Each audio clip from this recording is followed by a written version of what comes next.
علماء لیکلي دي د دې آیت لاندې یسبح لله ما فی السماوات و ما فی الارض.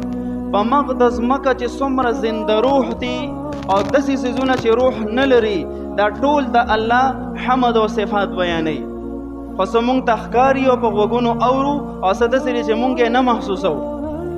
خو بعض اوقات الله رب العزت د خپل د قدرت نښې بزرګانو ته ښکاره کړي د کشف په ذریعې. نو تفسیرونو لیکلي دي بعضو بزرګانو ته الله رب العزت د حیواناتو هغه ذکر را ښکاره کړو. نو دا خر دی، خر دا هر وخت دا یو څو کلمات وی او وی الحمدلله الذي جعلني حمارا ولم يجعلني كلبا. یا الله ستا لاک لاک شکر دی چې زه د خر پیدا کړم سپی دې نیم پیدا کړی. سپی خو ډېر ذلیل او رسوایی او سپی څه وی الحمدلله الذي جعلني كلبا ولم يجعلني خنزيرا. الله ستا لاک لاک شکر دی چې سپی دې پیدا کړم خنزیر دې نیم پیدا کړی. خنزیر خو نجس العین دی، ډېر پلیت دی. او خنزیر څه وی الحمدلله الذي جعلني خنزيرا ولم يجعلني تارك الصلاه. الله ستا لاک لاک شکر دی چې زه د خنزیر پیدا کړم بلمازه سړی دې نیم پیدا کړی. خنزیر هم د بلمازه سړی نه پناه غواړي. بای مونږ دا ته د چا دپاره نه کوې، دا ته د خپل ځان دپاره کوې. په ځان رحم وکړه، د مونځ پابندي وکړه.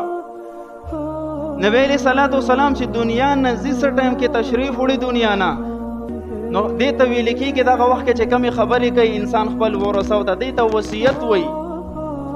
او دا ډېرې د کار خبرې دې وخت کې سړی مذاق نه کوي، گپ شپ نه لګوي. او بیا د نبی علیہ الصلوۃ والسلام داسې نه دي ثابت چې هغې په گپ شپ کې غلطه خبره کړي. نه، قریب الموت ته نبی علیہ السلام څه فرمایي الصلاة وما ملکت ایمانکم. د مونځ پابندي وکړئ ای زما امتیانو، د مونځ پابندي وکړئ او په خپلو ماتحتو باندې ظلم ونه کړئ. د دې دوو خبرو خصوصي تلقین یې وکړو.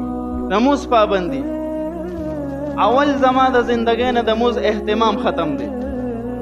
زمونږ په مساجدو کې الحمدلله په جمعه کې په اخترونو کې دا ډک وي او په نورو منځونو کې سهل وي. دا مسلمانان په جمعه کې او په اخترونو کې د کم ځای نه راځي، د اسمان نه خو نه راکوزېږي، دا هم د دې علاقې خلک دي.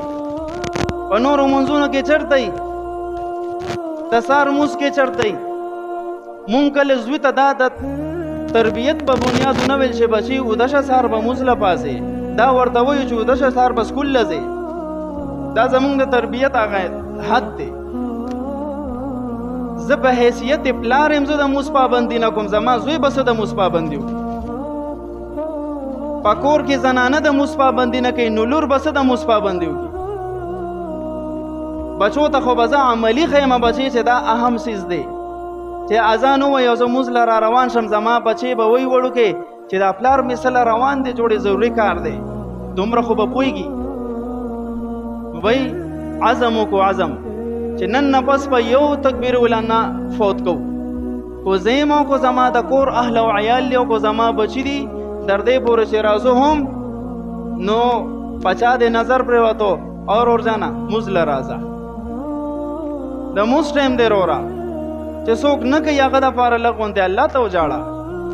قسم دې د یو بلمازه په وجه باندې په 40 کورونو باندې د الله لعنت ورېږي. تو کو ډیر مونځ گزاره او تا سره خوا کې بلمازه اوسېږي خو تم ورسره تبای. نو بھائی کوشش وکړو چې زمونږ معاشره مونځ گزاره شي. هغې دپاره ضروري څه دی چې زه مونځ گزاره شم، زه د مونځ پابندۍ والا شم. الله دې مونږ ته عمل را